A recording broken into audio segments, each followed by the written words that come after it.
Hello and welcome to another episode of Inspired Women Gathering Show. This is a show that talks about all things from life, relationships, spirituality, business, and everything in between. Women inspire me through their stories, their resilience, resourcefulness, their tenacity, and the powerful movement that we make in the world.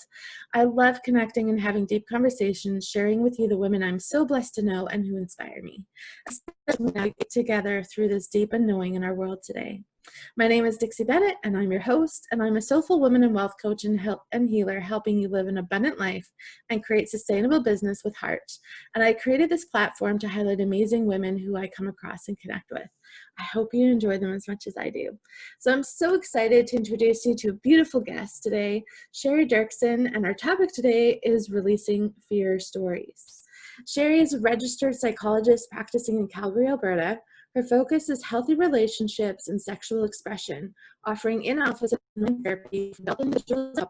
Her practice is LGBTQ and poly-friendly. Her approach is trauma-informed and holistic, integrating mind, body, and spirit. Shari studied in the San Francisco Bay Area to do her graduate studies. The time she spent in California expanded her to new ideas and connections that formed her holistic approach. She loves studying and development and is studying a hybrid PhD program in Human Sexuality at California Institute of Integral Studies in San Francisco this fall. So welcome, welcome, welcome, Shari. I'm so happy you're here. Yay, thank you so much. So I'd love to just dive in. So sexual expression, sexuality and studies. I'd love to know a little bit more. We'll just dive right in. Share with us a little bit about your history and what guided you on the path to exploring more in these topics. Well, I would say that I've always, as we all are, been rather sexual and had an interest in my own sexuality, and coming from sexual trauma in my past, as many women do, and men as well. It's always been an interest, an area of interest for me. As part of my own healing journey, and having passion for the healing journey of others and related to their sexuality. And human sexuality is so complex, and there's so much to learn, and it's so connected to who we are spiritually as well. So I'm just wanting to learn all that I can about all of those connections, and really the complexity of who we are, and the mix of masculine and feminine energies, and our connection to spirituality and that which is beyond us, and how we connect to each other and ourselves, and all of that. It's all bundled in together in human sexuality. Mm-hmm. So we know that this topic is super, super wide, it's super vast. So what would you like to share with us today specifically? We'll just kind of start with one of the key things. So I know that you see a lot of couples in your practice. Mm-hmm. And at what point do people, or why would people come and see you, and at what point would they decide to come and see you for some counseling or therapy? Mm-hmm. Well, I would say the majority of couples that I work with are at a point where they're feeling disconnected. There might be a lot of resentment between the two of them. They feel that they've lost the desire between the two of them, and they want to understand why, or how they can get back, that passion between them, or that connection. And I like to help them identify a number of areas, issues, behaviors, circumstances that can get in the way of those natural efforts to connect, as well as learning some new tools of ways that they can be more connected to themselves as well as to their partner. And what really gets me excited about working with couples is it's really about personal growth. Relationships are, particularly intimate relationships, are a great crucible for coming up against yourself, and seeing yourself reflected back to you in someone else that you really care about. And if people are willing to dive into that, and to focus on themselves, and take a look at what is being reflected back to them, how are they getting in their own way, What are the patterns that get in their way? What are the traumas or such, the history that they learned? What are the fears that they learned from their past that they're carrying forward with them, that's getting in the way of their, relationship to themselves, as well as their relationship with their intimate partner or partners. Mm-hmm. It's so rewarding for me to see people be able to look at that and then branch out of that and expand into a more expanded version of themselves, when they can let go of those fear stories, as I call them. Mm-hmm. Yeah, fear stories is what tends to hold us back in a lot of ways. And I believe relationship brings out everything. Yes. It's a great opportunity for personal growth is what relationships are about. Yeah. So tell me a little bit more about your education, because I know, you and I have had many conversations about, we're both farm girls, we're both, Mm-hmm. So I'd love for you to share a little bit more about that aspect of growing up in rural Alberta and then, just taking the leap, because going from the countryside to the big San Francisco Bay Area, which happens to be one of my absolute favorite places. I just love the people there. I love the energy. Beautiful. I would consider it's been my second home. Mm-hmm. And tell me a little bit more about how you felt going from that small town experience to exploring the bigger city. Mm-hmm. Yeah, well, it's certainly been quite a journey and many years in between those times of growing up on a farm. And, I always was a math and science sort of girl, and started off in my university journey of thinking that I would be a pharmacist.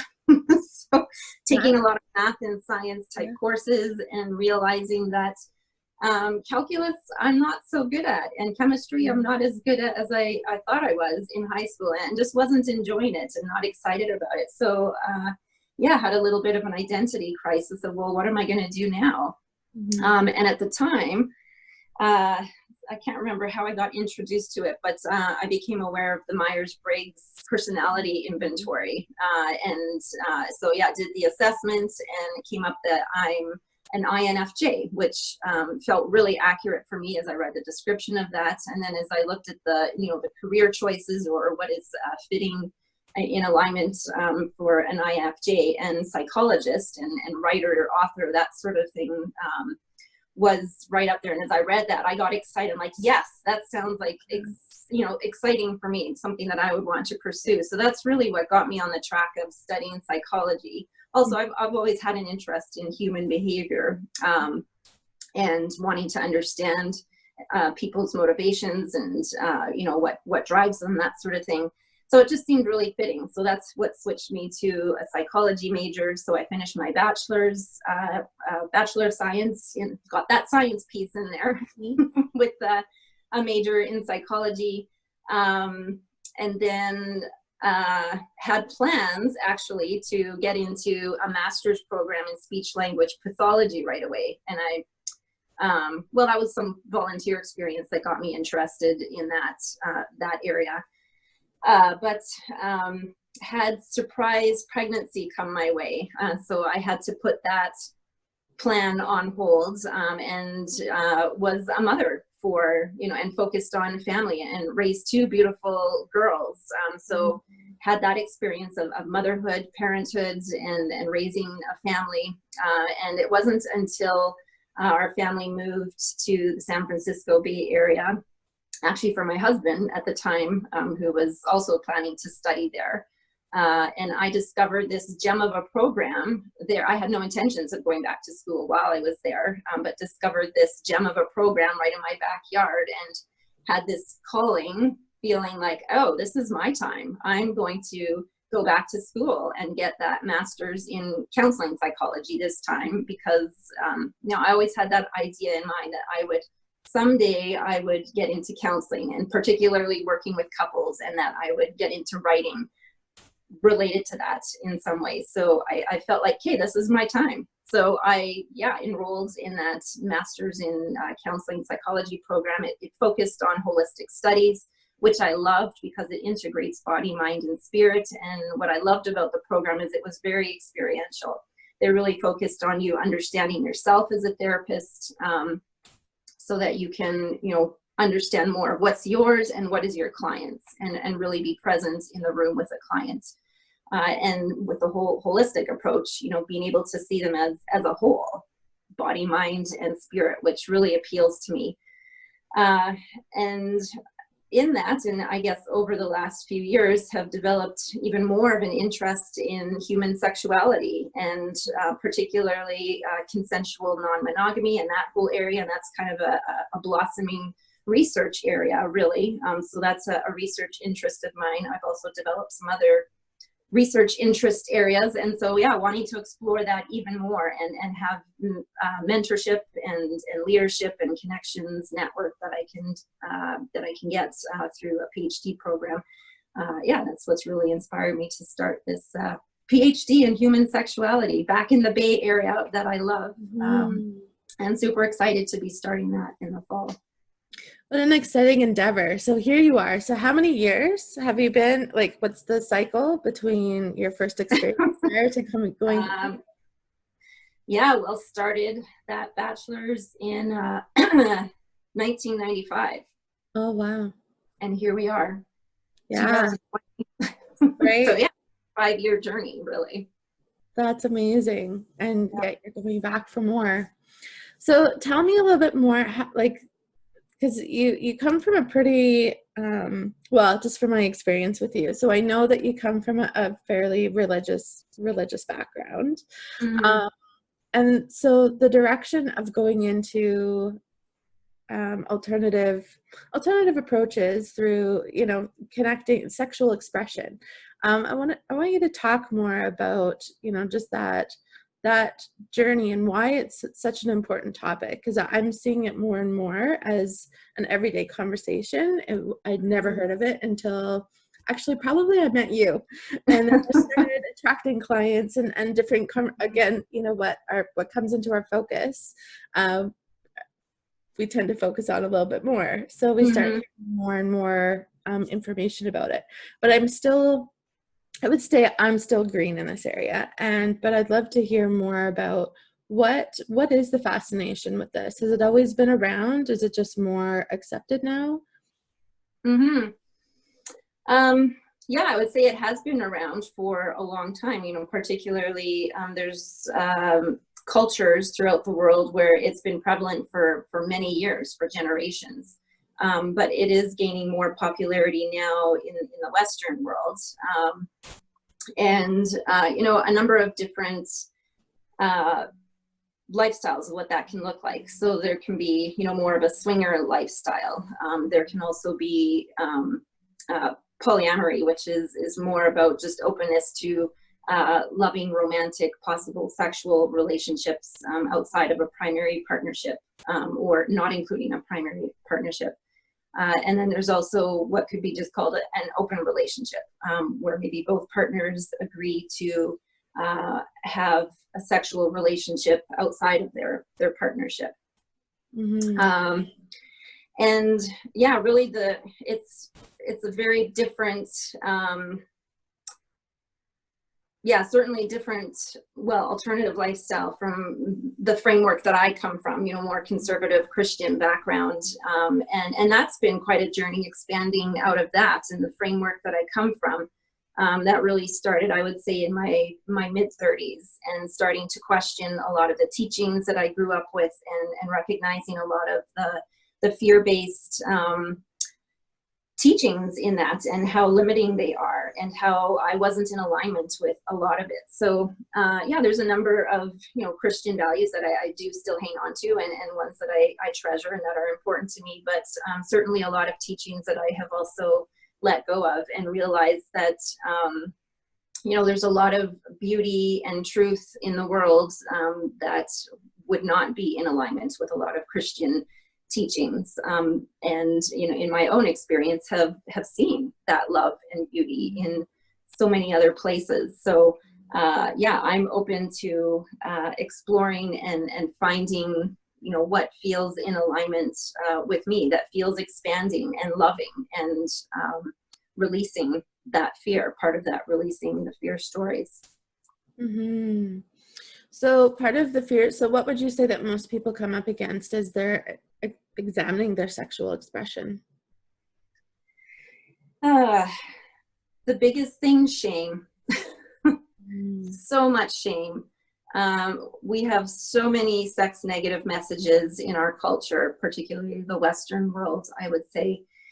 And shame around your body, shame around body image, shame around, even your own pleasure. So many people are, feel they aren't allowed to experience their own pleasure, or have a fear of it, or feel like they're not allowed, like their time needs to be purposeful or productive, and they can't just have purposeless, pleasurable time. So that not allowing themselves that balance between work and play, really. Mm-hmm. So what would be some advice for people to be able to overcome that? Like what do people need to face in order to allow themselves to find that pleasure? Well, I think part of it starts with the awareness of recognizing how much shame there is and how much self-judgment there is, and getting an understanding of where that stems from. There's often experiences from childhood or early adulthood that created shame, where they felt ashamed of their body or their sexuality. It could be an experience with someone. It might be one of their first sexual encounters, where there was a large shame story created around that. And so having that awareness, where did that come from? And then being able to let go of that self-judgment, allowing them pleasure, recognizing that it is okay to have playtime. It's okay to allow pleasure. It's okay to engage in the senses. So what are you smelling, hearing, tasting, feeling, touching, all of that? It's all part of the beauty of the human experience, and it's not something to be ashamed of, or valued as less important, or anything like that. So recognizing the importance, the value of that. I think I know I've had many conversations with people, and, and even just the evolution of self, right, in sexual expression, and getting comfortable with bodies. I know in my journey, I've had so many conversations I didn't even know that I would ever be having with complete strangers, let alone people. And we've covered everything from sexual explorations to, I've learned so much over the years. Mm-hmm. And the shame aspect is a really, really heavy one, and it doesn't go away very earlier. Mm-hmm. Mostly because it's an area we don't talk about. I mean, it's such a taboo topic. We don't talk about sex. We don't talk about those earlier experiences. We don't talk about our feelings and attitudes around it. So being able to have those conversations is really the first part. How would you start those conversations for people? Like, for people even just to realize that they're uncomfortable with it, what might be a general way to ease in? Because it's one thing to say, we need to identify it, we need to let go. But for people even just to identify that they have an issue, what are some easier ways? Because I think it's an important topic. We need to talk about sexuality. We need to talk about all types of sexuality, because it's a reality that's happening. And so how can we bring, I guess the question is, how can we bring more conversation, or how can we start the conversation in a more empowering way? Well, there's quite a movement going on right now of particularly with females, engaging in conversations around sex. So like groups of female friends coming together and just having open conversations about their sexuality and questions that they have, and women who are facilitating groups of women coming together, having talks about sex. That's something that I'm also interested in facilitating at some time when I do have the time for that. Lunchbox sex talks is what I'm thinking of calling it. But yeah, just allowing those conversations to get started. Even I think particularly important with a safe group of people. So if you have a group of friends, like even one or two friends that you feel safe with, that you trust, and starting up that conversation. Hey, could we maybe try talking about sex and our sexuality? Or just a question. Hey, I've been thinking about this. What are your thoughts on it? Yeah. Those are great. Well, I'd love to hear some more questions. Like, is there, just to get the conversation going, because I know, we get together with our girlfriends and it's usually more of a superficial conversation about sex, about sex. It's not about anything in specific. It's just, spilling the beans, spilling the tea, telling, girl talk. But how can we shift it into just a more empowering conversation? Like, how do we start the conversation with our girlfriends so that it is from a higher level of, I guess, how do we build that trust, and what are some ways that we can actually start the conversation, not just with our girlfriends, but also maybe even with the younger generations? Yeah, I think tapping into those areas of shame. I mean, it's easy to have conversation. Well, maybe not so easy, but easier to have conversations about things that you enjoy or that you think you're good at, that sort of thing. But to have those conversations about areas of where you feel shame or you're afraid or you have concerns, that's where conversations really get deep and vulnerable. And when people get deep and vulnerable, that's where real connection happens. So those are the sorts of conversations that I would be excited about people having. Those really vulnerable, kind of scary conversations that really brings people together, that helps them realize, you know what, I'm not alone in this. Because that's a lot of what keeps that shame alive, when you don't share what is scary to you, what is shameful. It really holds that in. Can you recommend any ideas? Like, I know you mentioned some groups. There are groups that are happening. Is there any resources that are available right now? I know you mentioned that you're going to have the lunchbox sex talks, which I think is a really awesome idea. But where can people go right now for more of that guidance? Because I believe it's conversations we need to have. Yeah. Here in the city, I don't know of anything specifically, and it's not something that I've put a lot of research into at this point. People to follow outside of the city, names are not coming to me right now, but that's a resource that I could send to you maybe after this discussion, if that's something that you could post along with this. I think that would be huge, because I do believe we need to start the conversation. For sure. So what kind of conversations do you want to create with men and women going forward to eliminate some of the sex negative talks that are happening right now? Well, again, getting into those stories of shame, releasing the fear, or having an honest conversation about what impact those sexual experiences had on them, or maybe the relationship that they had with a parent or a child or some other adult figure that was damaging to them or created that sense of fear or shame.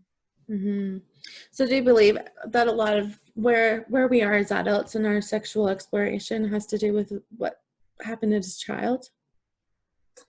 That's where a lot of our earliest sexual experiences happen. I mean, as a curious child, you get curious about your body, you get curious about other people, you get curious about these feelings and how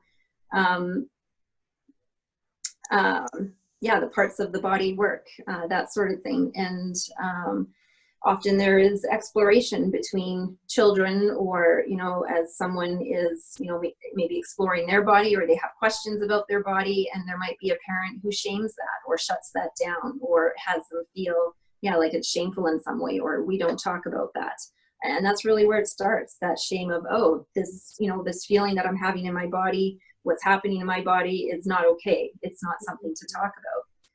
Or often, teens will have their earliest sexual experience, and it might be a partner who took advantage of them in some way, or maybe it was a situation that was not consensual, or they felt like they were forcing themselves to do something that they didn't really want to, thinking that, that's what I need to do because this is what my partner wants.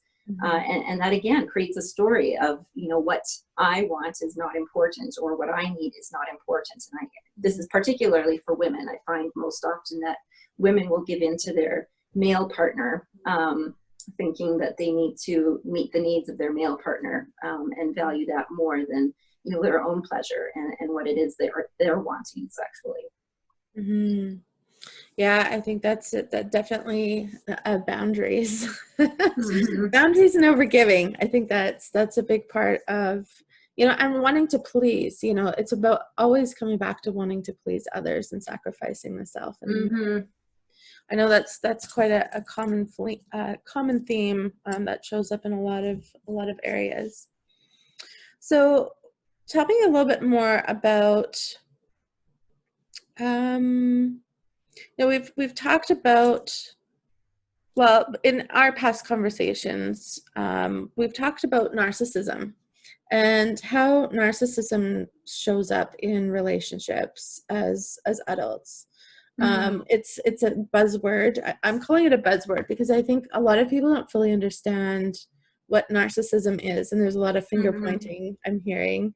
But I'd love for you to go in and identify a little bit more, like, what is narcissism? How do we identify it, and how do we work with it?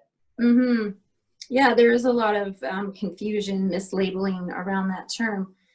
And it really is a spectrum personality disorder, I would say. All of us carry narcissistic traits to some degree, but it can form into, more abusive, at the more severe end, more abusive personality disorder. So the traits that show up, and I see this often in couples that I see, or the partner of someone who has more severe narcissistic traits. So the one that stands out the most is the lack of empathy. So they really have difficulty being able to see someone else's point of view, being able to accept them as being different from them. And that's what often has the partner feel like they're not seen, they're not heard. It's like when they have a concern or something that they want to talk about, it gets turned around back to the partner, and it's about the partner. So that lack of empathy gets in the way, the lack of responsibility. So they have difficulty owning their own behavior. They will tend to blame others for their behavior, or shift that blame onto others, and have judgment that others are the problem. And they have difficulty being able to self-reflect and own their own weaknesses and their shortcomings. And that will show up again in a partnership where when a partner tries to bring something up that, this is concerning to me, or can we talk about this, the narcissistic partner will turn it back around to the partner. Well, you're the problem. You're being too sensitive, or you're too much, or whatever. So again, that partner feels not seen, not heard. Another part of that is the entitlement.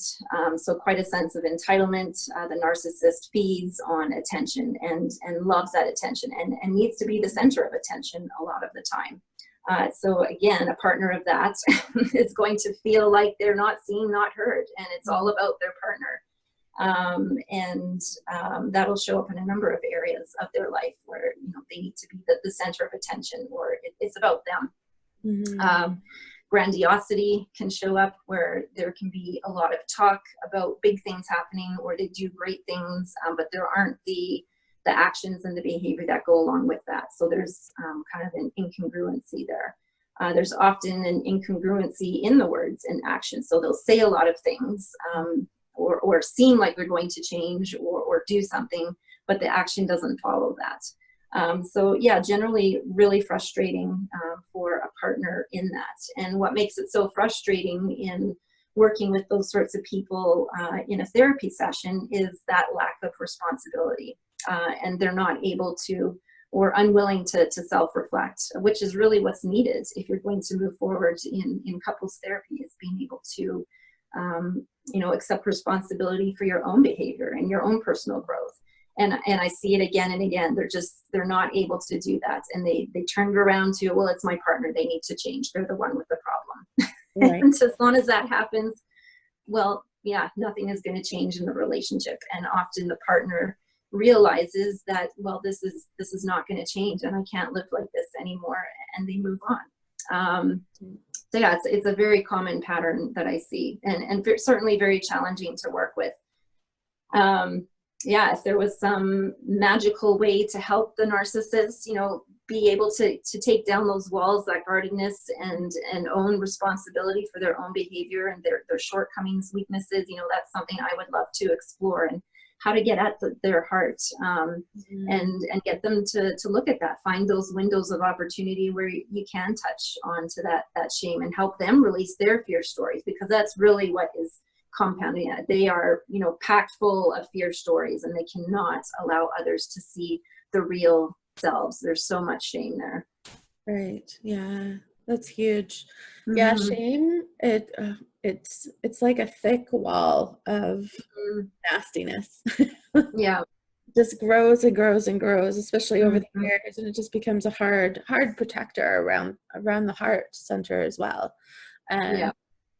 I think the greatest gift is as we can evolve and learn to take responsibility for self. I think that's one of the hardest things for people. I know in my journey too, it was really difficult in the beginning. I'm like, I'm not taking responsibility for anybody else's crap, but it is learning to take self-responsibility, and that's a hard pill to swallow when you're first diving into, I think, the realm of personal development.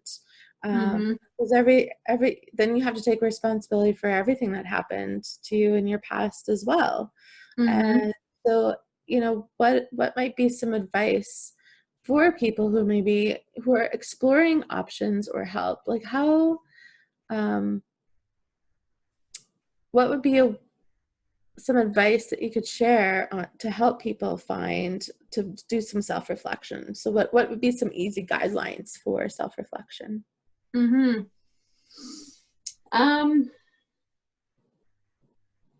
Well, I think taking notice of those areas where you notice irritation come up, or when fear comes up, when something feels uncomfortable, and asking the questions of why is this uncomfortable, and where is that, what is this reminding me of? Who is this reminding me of? What memory, what image is this reminding me of? And getting a sense of where did that maybe fear story originate, and what causes this difficulty now. And usually when we have discomfort in that way, irritation, frustration, discomfort, whatever that looks like, there's usually a fear story attached to that. So there's some way that we are feeling ashamed, that we are not able to take care of our needs in some way, or we're not allowed to take care of our needs, or we're blaming someone else for not taking care of our needs, and not owning that responsibility. So yeah, anytime those negative feelings, what icky feelings I could call them, whenever those show up, that's a good time to reflect and maybe ponder, where is this coming from? What fear story is attached to that? Yeah, and self-judgment is part of that. Self-judgment is huge. That shame and self-judgment. Yes, absolutely.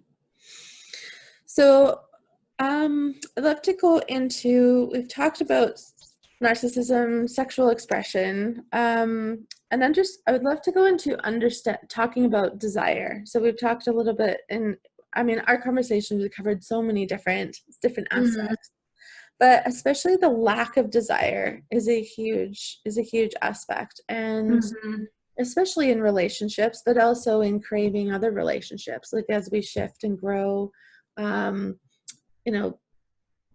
getting ready for a new relationship. Or how does desire show up in your life overall, and how do you prepare, or what do you need to do in order to prepare to move forward in that direction?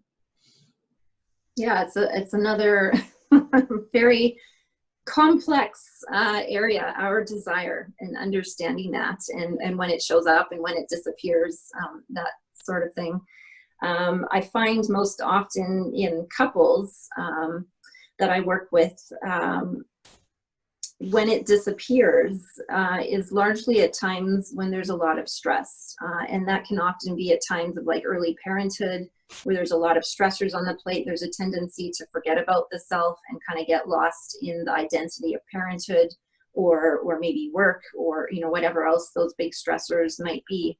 And as people do that, as they don't allow themselves, you know, that balance of work and play, you know, that time of work and rest, you know, the body gets overloaded, and thoughts of sexuality and pleasure and that sort of thing, you know, totally off the table. It's just not there at all. We're just so exhausted.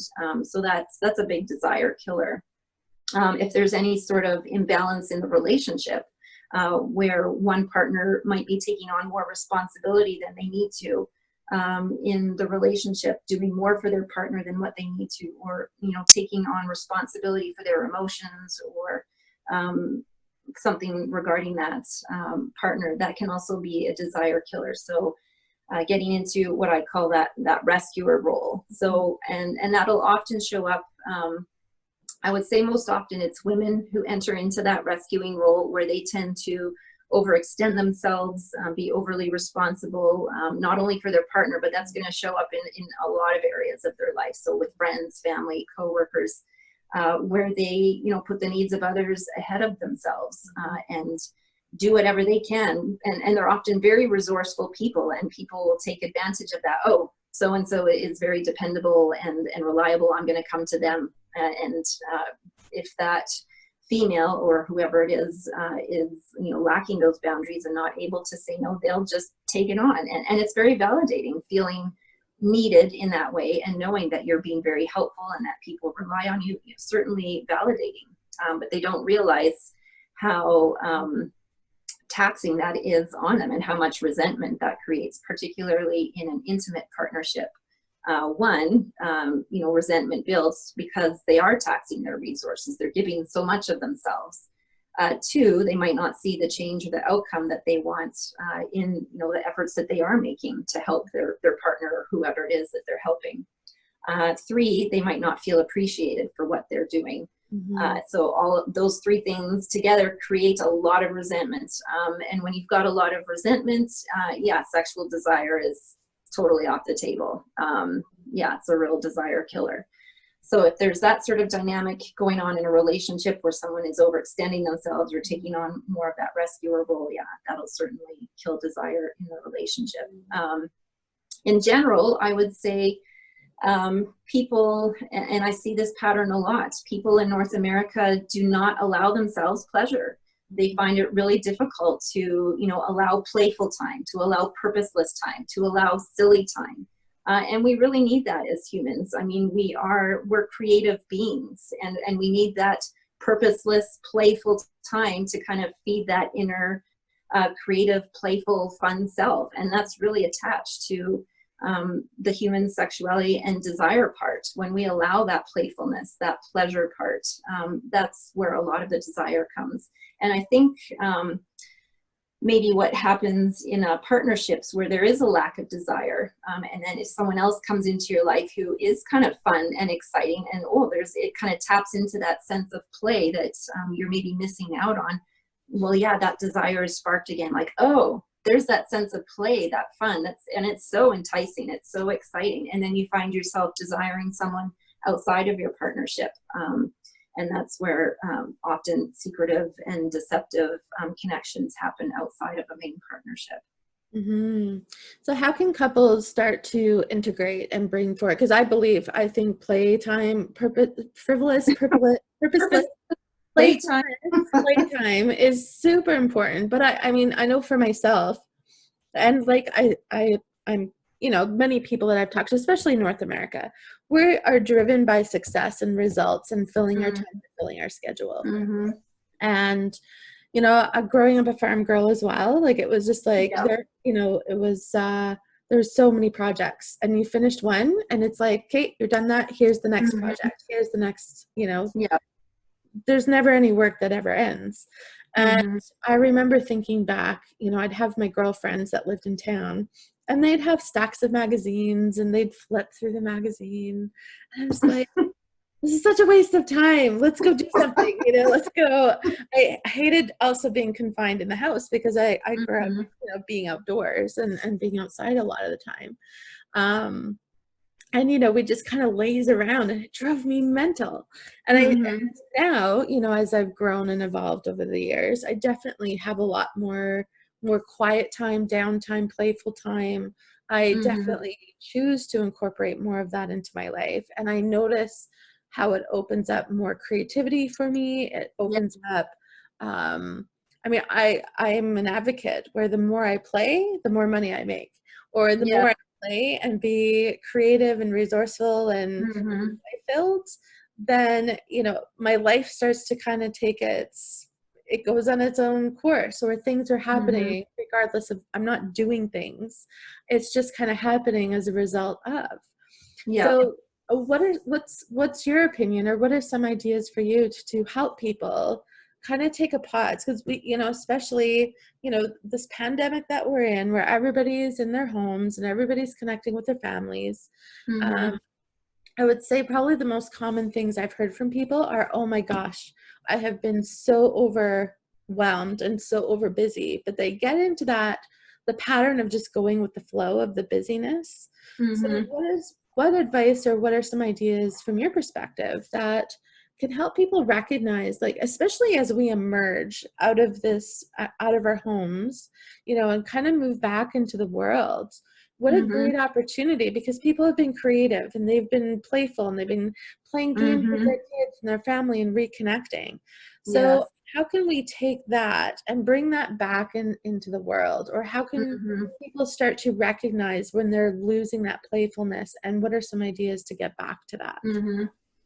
Yeah, and I think that's the beauty of, or one of the beauties of this whole pandemic is, and really kind of a paradigm shift, I guess, is the realization of the importance of, having downtime, that slower time, that still time, where you can connect with family and friends in, playtime, really, and recognize the importance of that, and how um, connecting that is, and how we feel better. We have less stress, we have less anxiety when we allow that downtime, playtime. And getting back into, once restrictions lift and we can all return to normal life, I think a lot of people are going to focus on continuing that balance in work and playtime, because they recognize how important that is and how much better they felt when they did have a slower pace of life and they could allow that downtime. Something that I've been reading recently, that's been inspiring for me, or helping me to tap more into that creative part of myself, and that playful side of myself. A book called The Artist's Way, by Julia Cameron, and there's a couple of tools that she teaches in there that I'm really enjoying. So one of them is she calls the morning pages, where every morning, it's kind of a free associative writing exercise. So every morning you write out 3 pages of whatever. It's kind of like a brain dump. So it could sound whiny, or anger, or sad, or just a list of all the things that you need to do, all the things that you're anxious about, what's on your mind, that sort of thing. You just write it all out, and get that out of, really get it out of the brain, because it's that stuff that we have rattling around that creates that monkey brain, that really gets in the way of our creative, playful side. So we have an outlet for that, an expressive outlet, like those 3 pages in the morning. It helps to free up space, really, for that more creative, playful self. And then the other piece that she recommends is what I think is great. She calls it an artist date, which is really a date with yourself. So it's allowing time for you each week where you do something that, in our productive world would seem purposeless, really, but it's exposing yourself to sights, sound, images, feelings, smells, whatever, that really feeds that creative part of ours, that playful part, that part that allows pleasure and play and creativity. So allowing more of that. Yeah, it's a great book, and I'm So what are enjoying. some things that you do to take yourself out for an artist?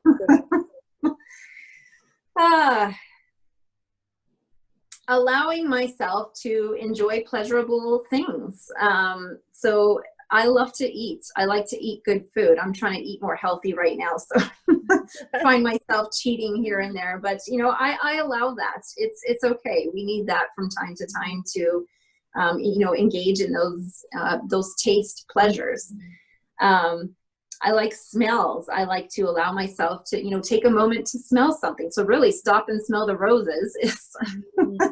It's another one of those purposeless, playful, you know, connecting with yourself, sort of, it fills the well sort of thing. I like to, you know, taking walks by myself sometimes, you know, stopping to look at something, maybe touch something. I'm very texture oriented. I like how something feels. So if something looks soft, I want to, you know, reach out and touch it, which, you know, it seems like a child-like sort of, you know, the world is wonderful sort of approach. But yeah, doing those sorts of things, allowing yourselves those moments to just be childlike, purposeless, playful, allow a sensory pleasure in the moment. Yeah, that's all connecting for the self, and helps to release, really, I would say that shame and that self-judgment, you know, not allowing yourself to do that. Well, I can't do that. That's a silly thing to do, or that's not productive, or, you know, all the stories that we tell ourselves of why that's not allowed. A lot of self-judgment in that. I found, even just for myself too, over the years, it's been about slowing down, even in nature. Like, it's just, it's about, I mean, I'm all about, I love playing in strategy and fastness and making things happen in business building and all that kind of stuff.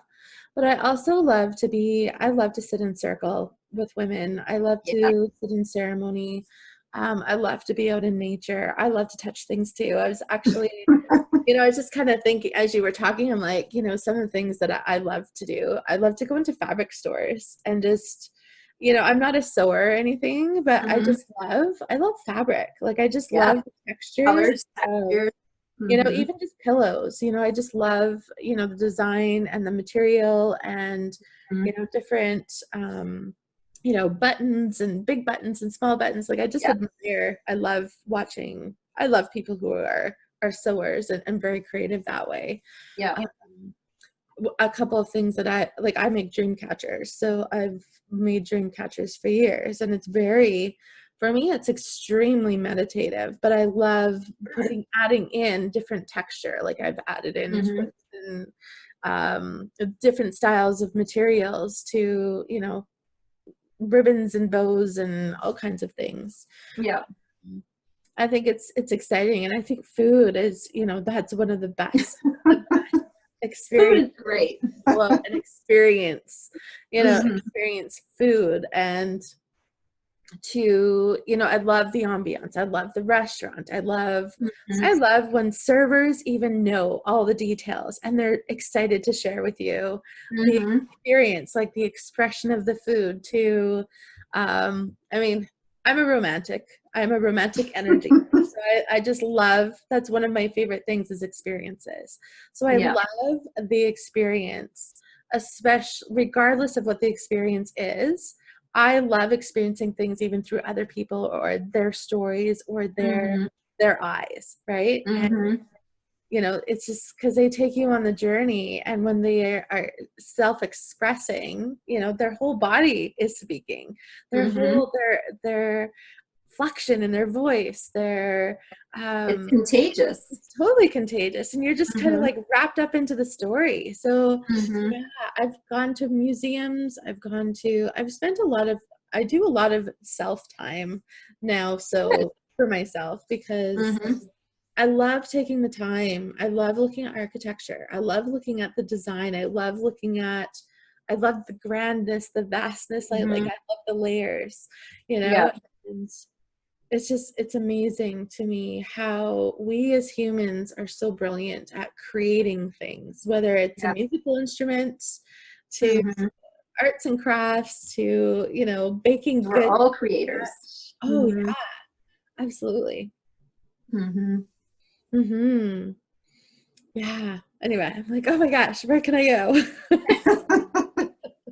Well, great. It sounds like you expose yourself to all kinds of images and things that feed into that creative. Oh yeah, travel, culture. I think, you know, that's just all the things that I love and enjoy. I think that's the best part of being human is it's the expression of everything from spirituality to culture, conversations. I just love listening to people talk about whatever it is that inspires them, you know, because it's poetic. Mm-hmm.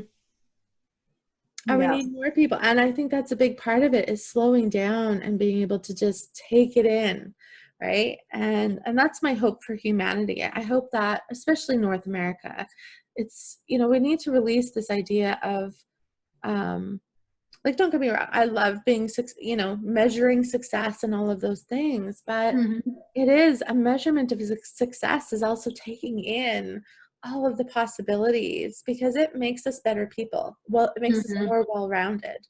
I think I would love to hear from you. What is an experience that stands out to you from leaving the farm, your first on your own experience of whether it was culture or something that kind of surprised you from, you know, transitioning from the farm into a bigger dynamic or place, city, school? What jumps out? Yeah, well, one of the first things that stands out to me, I guess, is really the shift really in Alberta culture to the San Francisco Bay Area culture. Very, very different. And I think I had my eyes opened in a number of ways.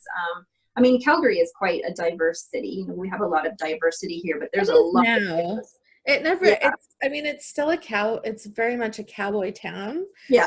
But, like, what was the one thing that really what stood out to you when you went to San Francisco? Like, what was the one thing that you were like, whoa, I'm in a different place? Yeah. I think the freeness with bodies. And the events that would go on there where people are just open to being nude and you know, releasing a lot of shame around the human body. I would say my exposure to transgender people, I mean, they're certainly here in Calgary, but hadn't been part of the circles that I was part of, but were certainly part of, you know, my studies and other community there, and hearing their stories and, you know, the shame that they had to release, and having a more of an appreciation for them and the beauty of their story and their, you know, exploration and finding themselves. Yeah, those are two things that stand out to me. But well, that's huge. That's huge. Well, that's just such a big opening, just opening an awareness in a totally different conversation. And I do find that in the Bay Area, it's a very, very eclectic, very, very open conversation. It's anything goes. Nobody's right or wrong. It's very exploratory. It's very conversational. I love it. I love every part of it. There's so much there's creativity there. There's playfulness, creativity. Very much so. Yeah. And to me, when I'm there, there's a buoyancy. Like, I don't feel very grounded when I'm there at all. Yeah. And the California traffic is just like a whole other conversation. But I find it very difficult to like really ground, but it's a powerful place of like for myself. It's very manifesting abilities there. It's like whatever I think, it's like boom. It's like it's right. It happens right there. I meet the next person or the conversation. I have a really great community of people actually in the Bay Area. Like I said, it's for me, it's a second home, and it feels like for you too. Definitely. For sure. Calls to your soul. So what else can we talk about? Do you have any other ideas or any other shares that you'd like to bring forward? No,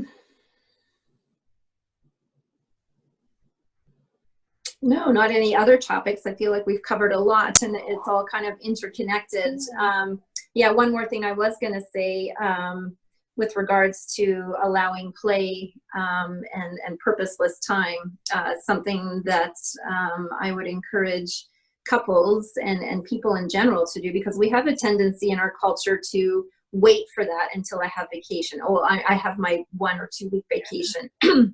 And then I'll allow Like it's the myself reset button and they're waiting. Yeah. Before then it's work, work, work. So allowing, as we were speaking before, those moments of purposeless play and, having, a few hours or a moment or a weekend here and there, not waiting for that 2-week vacation to, let yourself go and have playtime.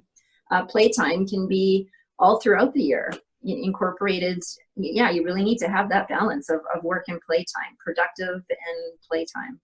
Mm-hmm. Yes, I think the greatest advice. So how can we incorporate more playtime into our life? We'll Yeah. leave that question there. And I think, however you answer it is right. Yeah. Whatever is playful for you, tapping into your own pleasure. Yeah, absolutely. Well, thank you so much. It's been a pleasure to connect with you and just to especially hear your perspective. I think it's many important topics that we talked about today. Mm-hmm. I'll be sharing a link that you can connect with Shari just in the comments below.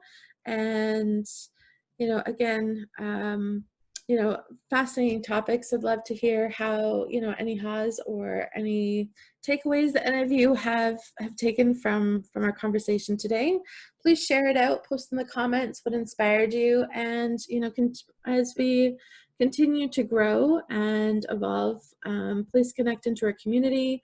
I have a Facebook group, Inspired Women Gathering. You can come on in there and enjoy some of the conversation and connection.